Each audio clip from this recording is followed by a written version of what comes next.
મારી પાસે અત્યારે એનટીપીસી ગ્રીનના આઈપીઓ 108 પરની પ્રાઇસમાં 276 શેર છે, તો મેં લોંગ ટર્મ માટે હોલ્ડ કરી શકું? હમણાં જ મળ્યા છે આ કાઉન્ટર્સ, પણ લોંગ ટાઈમ હજી આ રિસન્ટલી આ કાઉન્ટર આવ્યો છે, પણ આઈ ડોન્ટ નો મહેશભાઈ, તમે કોઈ લાઇટ અહીંયા નાખી શકો આ કાઉન્ટર પર લોંગ ટર્મ માટે? આ તમને કાઉન્ટર તમે રાખશો જો તમારી પાસે હોય તો? ડેફિનેટલી એનટીપીસી ગ્રીનમાં અગર તમારે લોંગ ટર્મ વ્યૂ છે, 2 થી 3 સાલ મિનિમમ વ્યૂ છે, તો તમે અહીંયા લેવલથી બી તમે ઓલરેડી હોલ્ડ કરી શકો છો. આપણે ઓલરેડી એનટીપીસી ગ્રીનમાં એક આઈપીઓ સાથે રિપોર્ટ રિલીઝ કરી હતી, તો શોર્ટ ટર્મમાં નથી પણ લોંગ ટર્મ સાથે એકદમ બુલિશ વ્યૂમાં રિપોર્ટ રિલીઝ કરી હતી. और एक्सपेक्टेड था कि लिस्टिंग गेનમાં પણ આપણે 8 to 10% મળી શકે છે. તો ઓલરેડી 8 to 10% મળી રહ્યા છે, 8 to 10% થી ઉપર મળી રહ્યા છે. તો અગર તમારા શોર્ટ ટર્મ વ્યૂ હોય કોઈ ક્લાયન્ટનો, કોઈ મતલબ ઇન્વેસ્ટરનો, તો તમે એક પાર્સલ પ્રોફિટ બુકિંગ કરી શકો. આઈધર લોંગ ટર્મ વ્યૂ છે તો અહીંયા લેવલથી તમે એક સારી અપસાઇડ જોવા મળી શકે છે, બટ સબ્જેક્ટ ટુ તમારે 2 to 3 યરનો હોરાઇઝન રાખવું પડશે. સેક્ટર એક પોઝિટિવિટી છે સેક્ટરમાં, ઓર સેક્ટર અહીંયા લેવલથી એનટીપીસી નો ફૂલ સારો સપોર્ટ છે.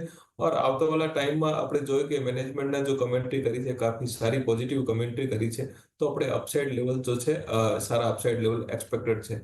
તો પણ છોટી મોટી પ્રોફિટ બુકિંગ આવી શકે છે શોર્ટ ટર્મમાં, પણ તમારે અગર લોંગ ટર્મ છે તો તમારે ડેફિનેટલી હોલ્ડ કરો. એક સારો અપસાઇડ મોમેન્ટમ આપણે 2 થી 3 સાલમાં જોઈ શકે છે.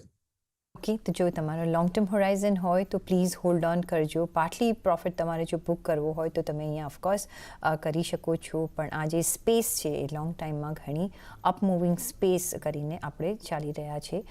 રિન્યુએબલ એનર્જી સ્પેસ, જેમાં ઘણું બધું આપણે ઇન્વેસ્ટમેન્ટ થતાં પણ જોઈ રહ્યા છે. નેક્સ્ટ સવાલ પર જઈએ. તરુણ જાનીનો છે, પિરામલ ફાર્મા અને બીપીસીએલમાં કરંટ માર્કેટ પ્રાઇસથી જો એન્ટ્રી કરવી હોય તો કરી શકાય?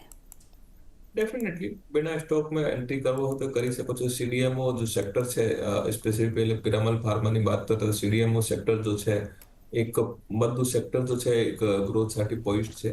તો પિરામલ ફાર્મા અહીંયા લેવલથી બી તમારે કોઈ ઈચ્છા હોય એક medium two long term view રાખો તો તમે અહીંયા લેવલથી ડેફિનેટલી બાઇંગ કરી શકો છો. 275 300 ના શોર્ટ ટર્મમાં લેવલ આપણે જોઈ રહ્યા છે. અગર લોંગ ટર્મ વ્યૂ છે તો તમારે 400 પ્લસના લેવલ પણ આપણે પિરામલ ફાર્મામાં જોઈ રહ્યા છે. और बीपीसीएल काउंटर છે, बीपीसीएल में एक फंडामेंटली स्ट्रॉन्ग काउंटर છે, તમારે ગુડ ડિવિડન્ડ પે કાઉન્ટર છે.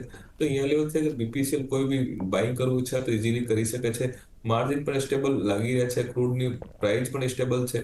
તો બધો એક પોઝિટિવિટી સેક્ટર છે. ઓએમસીમાં એક બીપીસીએલ છે, એચપીસીએલ છે, બે કાઉન્ટર છે. ત્યાં એક લાગે છે કે વેલ્યુ બાય અહીંયા લેવલથી મળી રહેશે, और एक स्टडी रिटर्न जो છે તમારે બે કાઉન્ટરમાં મળી શકે છે. તો બીપીસીએલ યસ અહીંયા લેવલથી બાય કરી શકો છો. ઓકે, તો બીપીસીએલ યસ તમે અહીંયાથી ખરીદી કરી શકો છો. ટાર્ગેટ્સ જો તમે બંનેના જણાવી દો તો.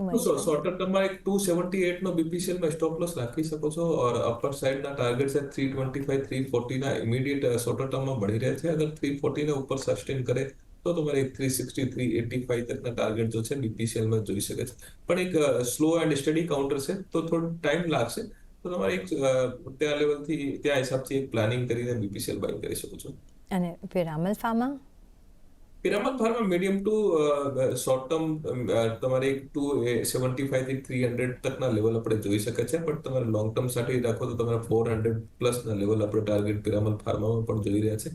ટાઈમ દેવું પડશે પિરામલ ફાર્મામાં, પણ સેક્ટર બધું સેક્ટર જો છે સીડીએમઓ એક ગ્રોથ સાથે પોઇઝ છે, और લાગે છે કે આ સેક્ટરમાં ઓર પોઝિટિવિટી આપણે રહેવાની પૂરી ઉમ્મીદ છે. જી, તો બંનેમાં